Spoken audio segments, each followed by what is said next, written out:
आज की वीडियो बहुत ही इंटरेस्टिंग होने वाली है और मुद्दा है गैस लाइटनिंग। जो हम गैस चूल्हा बालते हैं उसको लाइट करते हैं वह नहीं, गैस लाइटनिंग एक किस्म का डिसऑर्डर कह सकते हैं।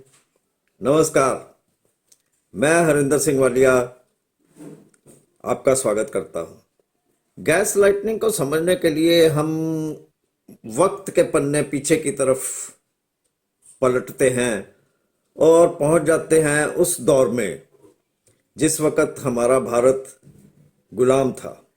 जरा सोचें आप कि हमारे भारत में उस वक्त कितने लोग थे जो गुलामी की मार झेल रहे थे, लेकिन बहुत से लोगों में इतनी हिम्मत नहीं थी कि वो अंग्रेजों के खिलाफ आवाज उठा सकें। अगर हम सीधी सी बात करें तो जुल्म के खिलाफ आवाज उठा सकें। वजह क्या थी? कभी आपने सोचा कि इसकी वजह क्या थी कि भगत सिंह वगैरह, लाला लाजपत राय, रानी झांसी, चंद्रशेखर आजाद, इन लोगों ने तो आवाज उठाई लेकिन बाकी आवाज नहीं उठा पाए। इसकी वजह क्या थी? इसकी वजह यह है कि अंग्रेजों ने उनके ऊपर ऐसा दबाव बना रखा था, साइकोलॉजिकल ऐसा दबाव बना रखा था कि उनके अंदर एक कॉन्फिडेंस ही नहीं था। उन वो समझते थे कि हमारे अंदर ताकत ही नहीं है कि हम इनके साथ कोई झगड़ा मोल ले सके या इनके खिलाफ आवाज उठा सके। इसको कहते हैं गैस लाइटनिंग। और जो अंग्रेज थे वो थे गैस लाइटर्स। उन्होंने कुछ ऐसी बातें कही, ऐसे काम किए कि लोगों के अंदर एक डर पैदा हो गया और उस डर के चलते अंग्रेजों ने हम भारतीयों को कंट्रोल में रखा। अब मॉडर्न जमाने में आ जाते हैं। आपने महसूस किया होगा, जो किसी कंपनी में या कॉरपोरेट सेक्टर में काम करते हैं उन्होंने ये महसूस किया होगा कि उनके जो बॉस हैं, जब भी कोई काम इंसान करता है तो 90% वो उसके काम को नकारते हैं।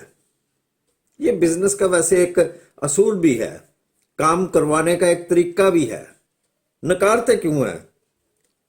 नकारते इसलिए है कि बॉस नहीं चाहता कि मेरा एम्प्लॉय जो है वो ये समझने लग जाए कि मेरे को कुछ आता है।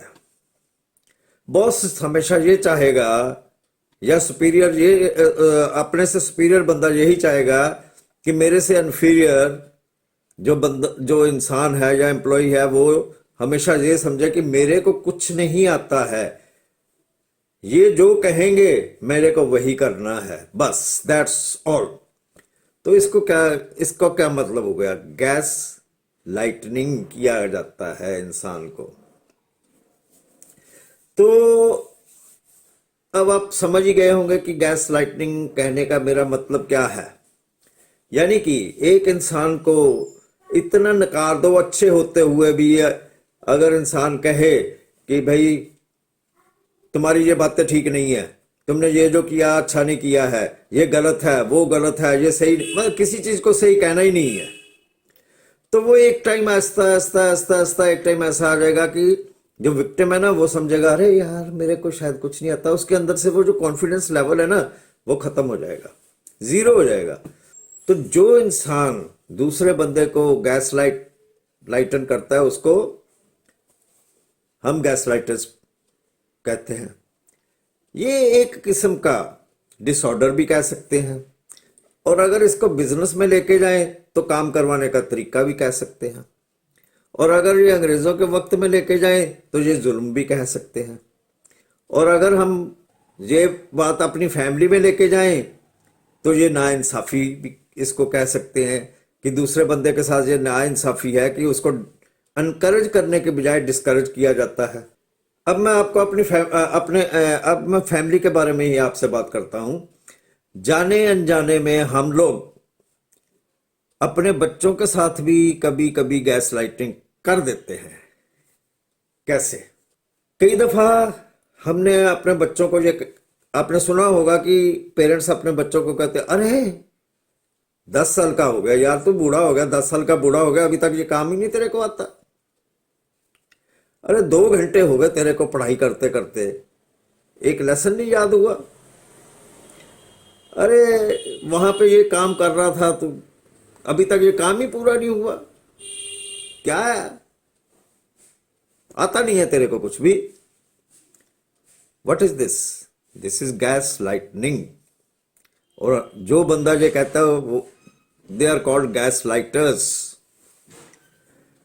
तो हम जाने अनजाने में अपने बच्चों में या अपने साथियों में या अपने फैमिली मेंबर्स में ऐसी बातें करके करते क्या हैं? करते ये है कि उनका कॉन्फिडेंस लेवल गिरा देते हैं, और उसके चलते वो इंसान, उस इंसान के अंदर इतनी हिम्मत ही नहीं होती, रह जाती कि वो कोई प्रोग्रेसिव काम कर सके। करना क्या चाहिए? अगर नहीं भी आता है, बंदा नहीं भी काम उससे हुआ तो उसको, नहीं भी काम अगर उसको हुआ तो उसको अगर हम ये कह दें कोई बात नहीं, नहीं हुआ तो कोई बात नहीं, दोबारा से फिर ट्राई कर लेते हैं। आप इस बात को समझिए। जब आप कहेंगे कि तुम्हारे से ये काम नहीं हुआ, ये नहीं हुआ, वो नहीं हुआ, तब भी वो दोबारा काम करेगा, ठीक है, लेकिन वो मन मार के करेगा, वो दब के करेगा, कॉन्फिडेंस लेवल गिरा के करेगा। और अगर हम कह दें कोई बात नहीं, नहीं हुआ तो ना सही, हम दोबारा उसको ट्राई कर लेते, फिर क्या हुआ यार, होता है ऐसे। तो उसको क्या हुआ? एनकरेजमेंट मिली, काम तो हुआ ना, वैसे भी वो दोबारा करेगा, वैसे भी वो दोबारा करेगा। क्या है कि हमने उन पहले केस में क्या कि हमने गैस लाइटनिंग की, दूसरे केस में क्या कि हमने गैस लाइटनिंग नहीं की। सो आप समझ ही गए होंगे कि गैस लाइटनिंग क्या होती है। तो ये गैस लाइटनिंग क्या होती है और गैस लाइटर्स कौन होते हैं, और ये डायरेक्टली लिंक करती है हेल्थ के साथ। मैंने अपनी पिछली वीडियोस में जो हेल्थ के बारे में मैंने बताया कि उसमें मेंटल हेल्थ भी चाहिए, सोशल हेल्थ भी चाहिए और फिजिकल हेल्थ भी चाहिए। तो आप अब ये सोचिए कि गैस ये जो हम करते हैं, गैस लाइटनिंग जो करते हैं, गैस लाइटनिंग जो किसी का करता तो उसका तो कॉन्फिडेंस लेवल गिर गया, उसका दिमाग अपसेट हो गया, तो वो तो मानसिक रूप से वो तो बीमार हो गया। तो फिर हेल्थ कैसे हो रही उसकी? वो बंदा हेल्दी तो नहीं रहा। मैं आगे ऐसे ही कुछ डिसऑर्डर्स जैसे नार्सिज्म, टॉक्सिक, ऐसी ही कुछ चीजें जो हैं वो आपको अगले वीडियोस में बताऊंगा। और ख्याल रखें, ये बहुत ही काम की चीजें हैं जो हमारे जीवन में बहुत बहुत बहुत ही इनका अफेक्ट है, और हम इन सारी चीजों को नजरअंदाज कर देते हैं, हम इसको गहराई में समझते नहीं है। यही हमारे यहाँ इंडिया की त्रासदी है, सॉरी टू से कि ये हमारी इंडिया की त्रासदी है कि यहाँ पे ये चीजें समझाना कोई नहीं चाहता, कोई नहीं करता। जबकि मेरे हिसाब से पेरेंट्स को ट्रेनिंग देनी चाहिए कि अपने बच्चों को पालना कैसे है। क्यों देनी चाहिए ये ट्रेनिंग? ट्रेनिंग इसलिए देनी चाहिए कि बच्चे जो है they are the future of the country. तो हम ऐसा करके उनको अनहेल्दी बना रहे हैं, तो हम क्या कर रहे हैं? अपने कंट्री को अनहेल्दी बना रहे हैं, इजंट इट? सो आज के लिए बस इतना ही। जल्दी मैं नार्सिज्म के ऊपर भी वीडियो लेके जल्दी हाजिर हूंगा आपके सम्मुख। तब तक के लिए हरिंदर सिंह वालिया को दें इजाजत। मेरे को सुनने के लिए आपका बहुत शुक्रिया, बहुत शुक्रिया। Thank you.